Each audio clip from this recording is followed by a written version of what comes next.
اللہ کے نبی کے پاس ایک عورت آتی ہے کسی کام سے، اللہ کے پیارے نبی صلی اللہ علیہ وسلم سے پوچھتے ہیں ازاتی زوجن انتی، کیا تو شادی شدہ ہے؟ کہتی ہاں اللہ کے نبی میں شادی شدہ ہوں۔ آپ فرماتے ہیں کہ تو اپنے شوہر کے لیے کیسی ہے؟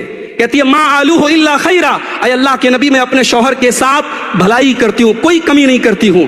اللہ کے نبی نے فرمایا فانظری اینما انت منہ فانما هو جنتک و نارک، اے خاتون اپنے شوہر کا خیال رکھ، تیرا شوہر ہی تیری جنت ہے، تیرا شوہر ہی تیری جہنم ہے۔ میری ماں اور بہنوں، ایک مسلمان عورت شادی کے بعد اس کی زندگی کا ایک مقصد ہوتا ہے اپنے شوہر کو سکون دینا۔ اسی لیے اللہ کے نبی سے پوچھا گیا ای النساء خیر، کون سی عورت سب سے بہترین ہے؟ آپ نے فرمایا التی تسرہ اذا نظر، جب شوہر دیکھے تو خوش ہو جائے۔ معاف کرنا، آج ایکسٹرا میریٹل افیئر سماج میں بہت تیزی سے پنپ رہے ہیں، شادی شدہ لوگوں کے ناجائز تعلقات بہت تیزی سے پیدا ہو رہے ہیں۔ کہیں نہ کہیں اس کی وجوہات میں ایک وجہ یہ بھی ہے کہ شادی شدہ عورتیں اپنے شوہروں کے حقوق کا خیال نہیں کرتی ہیں، اپنے شوہروں کی جائز خواہشات کی تکمیل میں روڑا بنتی ہیں۔